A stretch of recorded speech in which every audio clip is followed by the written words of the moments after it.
Two Beautiful Girls by Anton Pavlovich Chekhov. When I was a schoolboy in the 5th or 6th grade, I remember driving with my grandfather from the little village where we lived to Rostov-on-Don. It was a sultry, long, weary August day. Our eyes were dazzled and our throats were parched by the heat, and the dry burning wind kept whirling clouds of dust in our faces. We desired only not to open our eyes or to speak. And when the sleepy little Russian driver, Karpo, flicked my cap as he brandished his whip over his horse, I neither protested nor uttered a sound, but waking from a half-doze, I looked meekly and listlessly into the distance, hoping to descry a village through the dust. We stopped to feed the horse at the house of a rich Armenian whom my grandfather knew in the large Armenian village of Bakhchisalak. Never in my life have I seen anything more of a caricature than our Armenian host. Picture to yourself a tiny, clean-shaven head, thick overhanging, eyebrows, a beak-like nose, a long gray mustache, and a large mouth out of which a long shabook of cherrywood is hanging. This head was clumsily stuck on a stooping little body, clothed in a fantastic costume consisting of a bob-tailed red jacket and wide bright blue breeches. The little man walked shuffling his slippers with his feet far apart. He did not remove his pipe from his mouth when he spoke, and carried himself with true Armenian dignity, staring-eyed and unsmiling, doing his best to ignore his guests as much as possible. Although there was neither wind nor dust in the Armenian's house, it was as uncomfortable and stifling and dreary in there as it had been on the road across the steppe, dusty and heavy with the heat. I sat down on a green trunk in a corner. The wooden walls, the furniture, and the floor, painted with yellow ochre, smelled of dry wood, blistering in the sun wherever the eye fell, were flies, flies, flies. My grandfather and the Armenian talked together in low voices of pasturage and fertilizing, and sheep. I knew that it would be an hour before the samovar would be brought, and that grandfather would then drink tea for at least an hour longer, after which he would lie down for a 2 or 3 hours nap. A quarter of the day would thus be spent by me in waiting, after which we would resume the dust, the swelter, and the jolting of the road. I heard the two voices murmuring together, and began to feel as if I had been looking forever at the Armenian, the china closet, the flies, and the windows through which the hot sun was pouring, and that I should only cease to look at them in the distant future. I was seized with hatred of the steppe, the sun, and the flies. A little Russian woman, with a kerchief on her head, brought in first a tray of dishes, and then the samovar. The Armenian went without haste to the hall door and called, "Mashia, come and pour the tea. Where are you, Mashia?" We heard hurried footfalls, and a girl of 16, in a plain cotton dress, with a white kerchief on her head, entered the room. Her back was turned toward me as she stood arranging the tea things and pouring the tea, and all I could see was that she was slender and barefooted, and that her little toes were almost hidden by her long, full trousers. Our host invited me to sit down at the table, and when I was seated, I looked into the girl's face as she handed me my glass. As I looked, I suddenly felt as if a wind had swept over my soul, blowing away all the impressions of the day with its tedium and dust. I beheld there the enchanting features of the most lovely face I had ever seen, waking or in my dreams. Before me stood a very beautiful girl. I recognized that at a glance, as one recognizes a flash of lightning. I'm ready to swear that Mashior, as her father called her, Mashia, was really beautiful, but I cannot prove it. Sometimes in the evening, the clouds lie piled high on the horizon, and the sun hidden behind them stains them, and the sky with 100 colors: crimson, orange, gold, violet, and rosy pink. One cloud resembles a monk, another a fish, a third a turbaned Turk. The glow embraces 1/3 of the sky, flashing from the cross on the church, and the windows of the manor house, lighting up the river and the meadows, and trembling upon the tree tops. Far, far away against the sunset, a flock of wild ducks is winging its way to its night's resting place, and the little cowherd with his cows, and the surveyor driving along the river dike in his cart, and the inmates of the manor house strolling in the evening air, all gaze at the sunset, and to each one it is supremely beautiful, but no one can say just where its beauty lies. Not I alone found the young Armenian beautiful. My grandfather, an octogenarian, stern and indifferent to women and to the beauties of nature, looked gently at Masha for a whole minute, and then asked, "Is that your daughter, Avit Nazarich?" "Yes, that is my daughter," answered our host. "She is a fine girl," the old man said heartily. An artist would have called the Armenians' beauty classic and severe.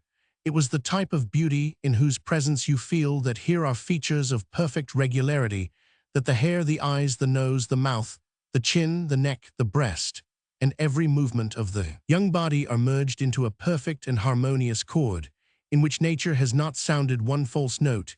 You somehow feel that a woman of ideal beauty should have just such a nose as Masha's, slender, with the slightest aquiline curve, just such large dark eyes and long lashes, just such a languorous glance, that her dusky curly hair and her black eyebrows match the delicate tender white tint of her forehead, and cheeks, as green reeds, match the waters of a quiet river. Masha's white throat and young breast was scarcely developed, and yet it seemed as if to chisel them one would have had to possess the highest creative genius. You looked at her, and little by little the longing seized you to say something wonderfully kind to her, something beautiful and true, something as beautiful as the girl herself.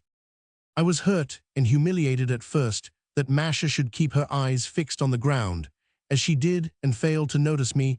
I felt as if a strange atmosphere of happiness and pride were blowing between us, sighing jealously at every glance of mine.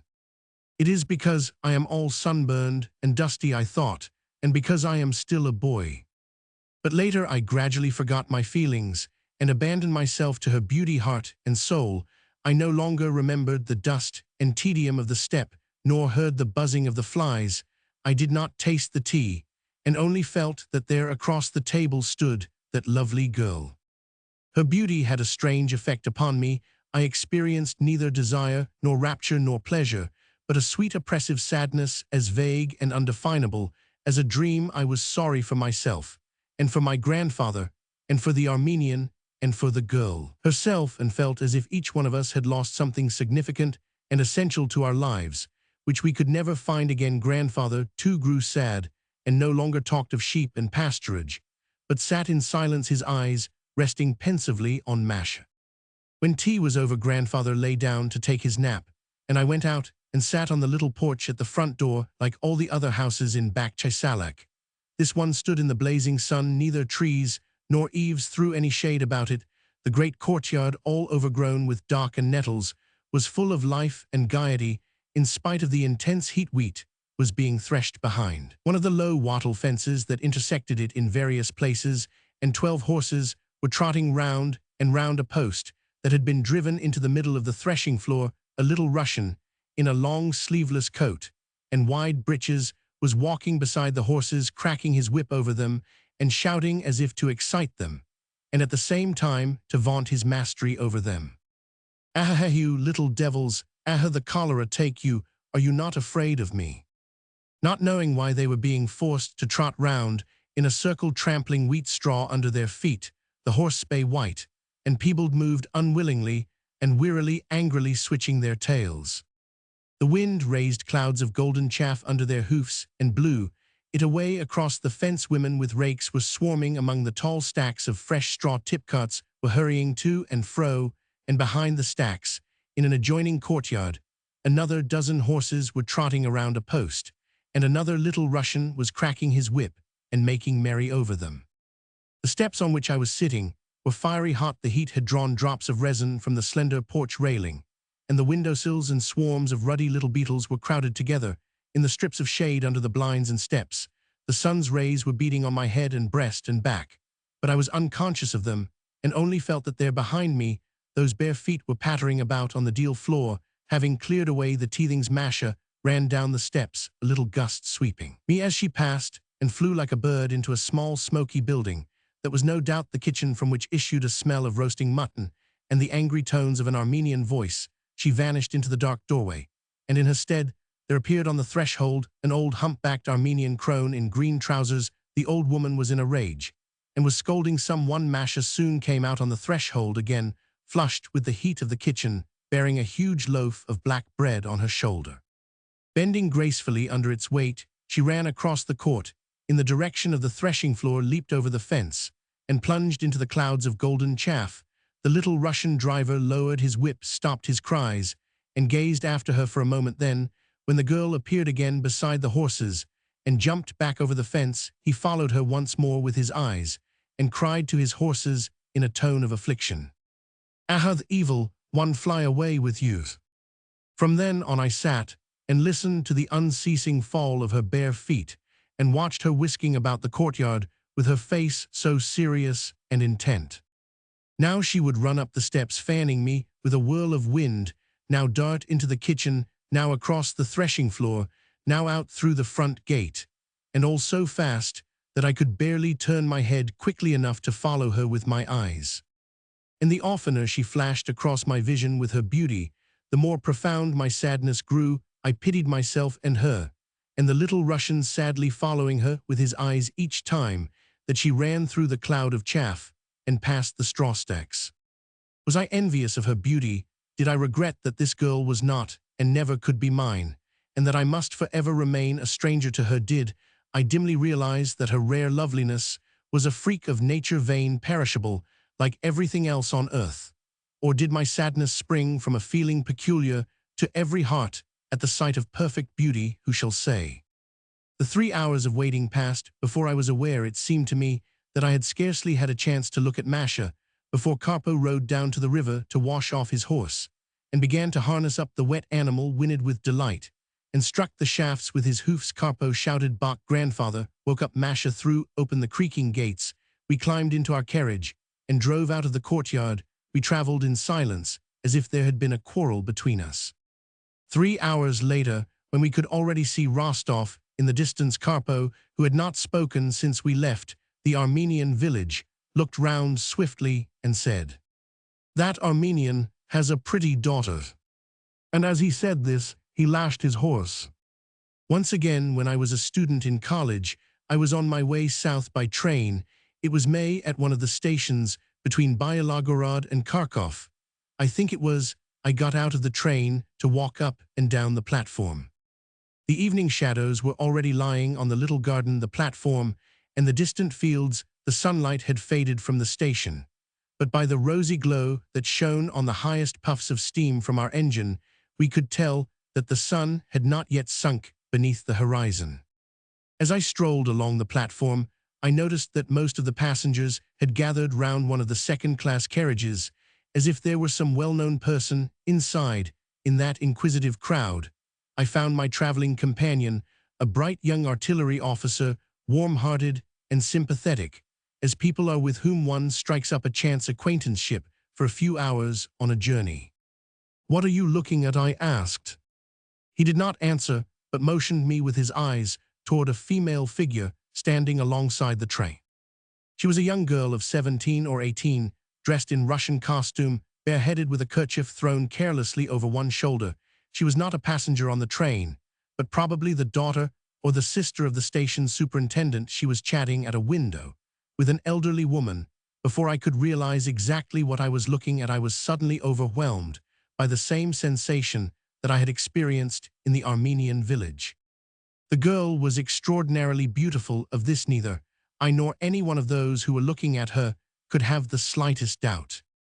Were I to describe her lineaments in detail, as the custom is, the only really beautiful point I could ascribe to her would be her thick curly blonde hair caught up with a black ribbon. Her other features were either irregular or frankly commonplace.